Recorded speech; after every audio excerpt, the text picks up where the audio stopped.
हाँ तो दोस्तों, आज फैलाते हैं हमारा उसमें है। हम आज मेमोरी पावर तरीके करने के तरीके जानने वाले हैं। तो उससे पहले मैं आपके लिए एक लाइन बोलना चाहूँगा मेरी तरफ से।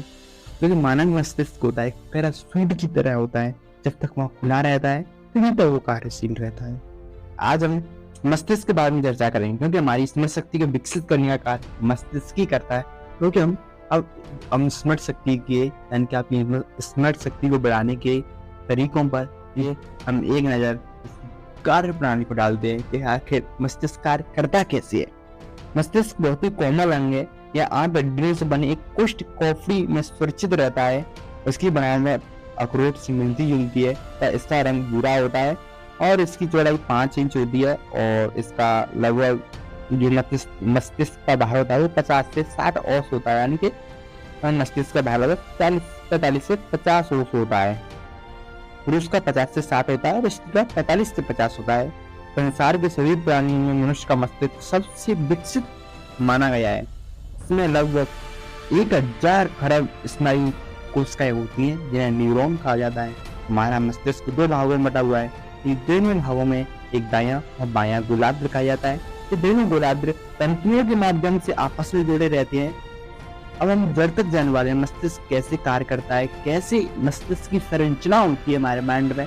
इन सबको हम जड़ से लेकर आनी है कि जड़ से 80% आबादी का बायां मस्तिष्क सक्रिय है। इसकी वजह से दुनिया में ज्यादातर लोग अपनी काम दाएं हाथ से करते हैं। बाएं हाथ से काम करने की वजह से बायां मस्तिष्क सक्रिय रहता है। यही वजह है कि दुनिया के अधिकतर लोग एक ही तरह से सोचते हैं। और चेतन और अवचेतन मस्तिष्क क्या होता है? हमारे शरीर में होने वाली सारी क्रियाओं का नियंत्रण चेतन और अवचेतन मस्तिष्क द्वारा किया जाता है।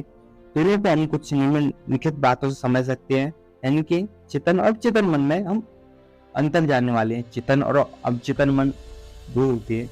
अब आपने नाम ही पहली बार सुना है तो कोई बात नहीं, हमारे साथ बने रहिए और सुनते रहिए। क्योंकि हर कोई ना कोई चीज, हर कोई ना कोई शब्द हम पहली बार कभी ना कभी सुनते हैं। आपसे हमारे दिल की धड़कन कौन नियंत्रित कर रहा है? शरीर का ताप कौन नियंत्रित कर रहा है? शरीर की श्वास की गति को कौन नियंत्रित कर रहा है? कोई ना कोई तो कर रहा होगा भाई।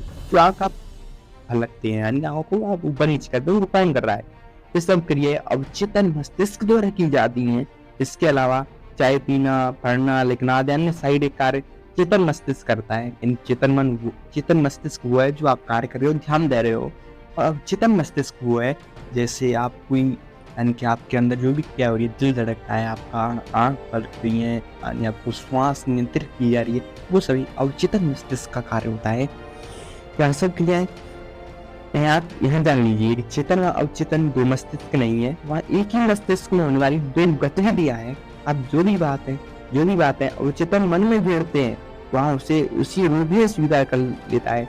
यदि जो भी बातों को हमारा चेतन मन सच मान लेता है तो उसी रूप में मान लेगा। इसलिए इस बात का हमेशा ध्यान रखें कि जब भी बात को स्वीकार करें तो अच्छी तरह से सोच समझ कर करें, वरना यहाँ सोच देर सवेर कभी भी आपको परेशान कर सकती है। चेतन मस्तिष्क की तुलना में अवचेतन मस्तिष्क ज्यादा शक्तिशाली होता है, जिसका यूज वो कम लोग कर पाते हैं। क्यों, ये भी जानेंगे। अवचेतन का पर हमारा नियंत्रण नहीं होता, फिर भी यह हमारे दैनिक जीवन की क्रियाओं, विचार शक्ति तथा कल्पना को प्रभावित करता है। चेतन और अवचेतन मस्तिष्क में हमेशा द्वंद्व चलता रहता है।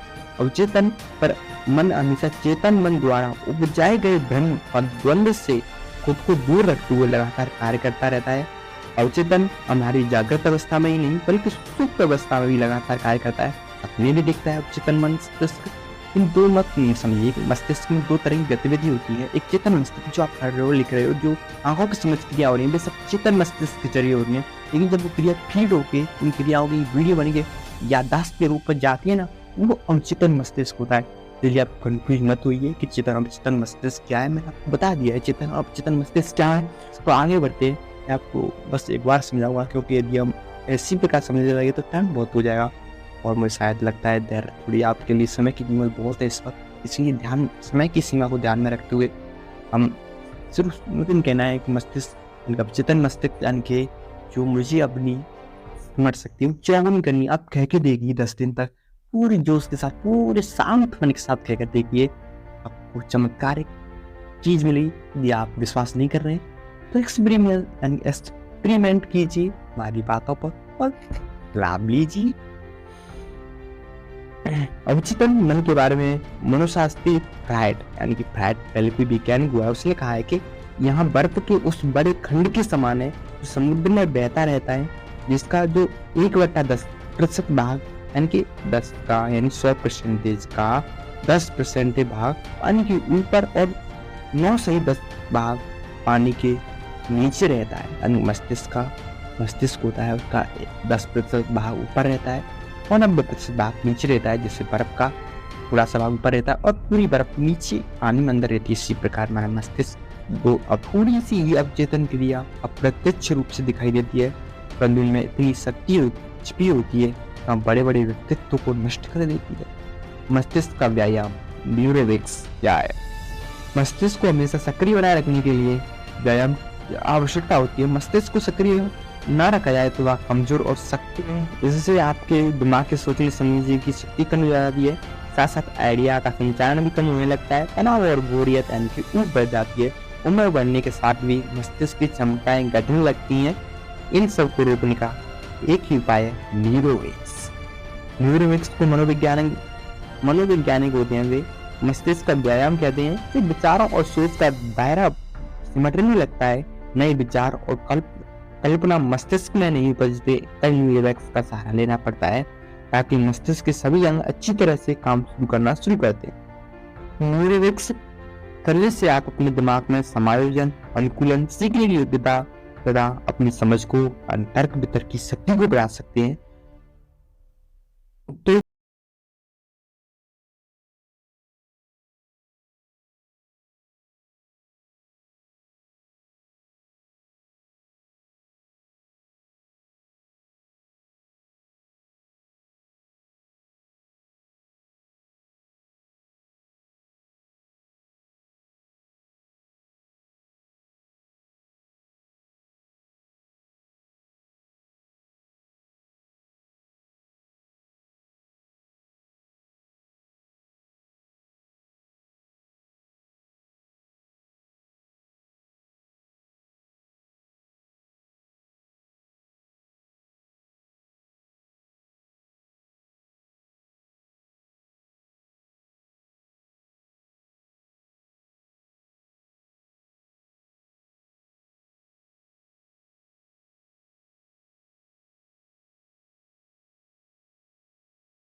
जो हुआ न्यूरोवैक्स है कि मैंने जो प्राणायाम बताए थे ना, आपको ऐसा करना है, पट्टी बांधनी आंखों पर और आपको याद करने नंबर, आपको जो यानी कि इशारों से बात करनी, ये सभी मैंने आपको बताए थे ना ऑप्शन।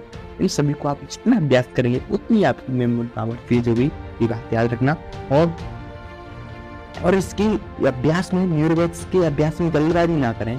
इनसे आपको लाभ तभी मिलेगा जब आप इन्हें नियमित रूप से समय देकर करेंगे। आपको इन्हें नियमित रूप से करना, डेली करना है। ऐसा नहीं कि आप आज किया और 2 दिन बाद कर रहे हैं। इसलिए आपको डेली 10 मिनट 5 मिनट नहीं दे सकते कि यार आप 10 मिनट 5 मिनट नहीं दे सकते अपने दिमाग को तेज करने के लिए? क्या आप अपनी मेमोरी आप रहो? क्या आप डेली 6 घंटे पढ़ते हो, उसमें से आप कितना याद होता है? 50% है। लेकिन आप इन व्यायाम किया 1 महीने तक तो 90% तक याद कर सकते हैं। क्या आपकी टाइम की बचत नहीं हुई? ध्यान लगाइए। और हम अब रिवाइज करते हैं इन सब चीज़ों को। हमने क्या सीखा? हमने इसमें सीखा कि हमारा दिमाग कैसे कार्य करता है, बाह्य मस्तिष्क क्या है, दायां मस्तिष्क क्या है, कितना वजन होता है, स्त्री पुरुषों में कितना वजन होता है उनके मस्तिष्कों में। और हमने जाना कि चेतन और अवचेतन मस्तिष्क क्या है, अवचेतन मस्तिष्क का इस्तेमाल कैसे कर सकते हैं हम। और हमने ये जाना जो न्यूरोवैक्स प्राणायाम है जिससे हमारी मेमोरी पावर बढ़ाया जाता है, वो प्राणायाम कौन कौन से उनको जाना और उनको कैसे इस्तेमाल करना है वो भी जाना। और ये भी जाना हमने कि इनको अमल में कर लाने के लिए आपका अभ्यास जारी रखना पड़ेगा और धैर्य बनाए रखिए। तो आज का दिन समाप्त होता है दोस्तों, आज का दिन समाप्त। और अगले एपिसोड में हम आने वाले हैं अगले एपिसोड का कल।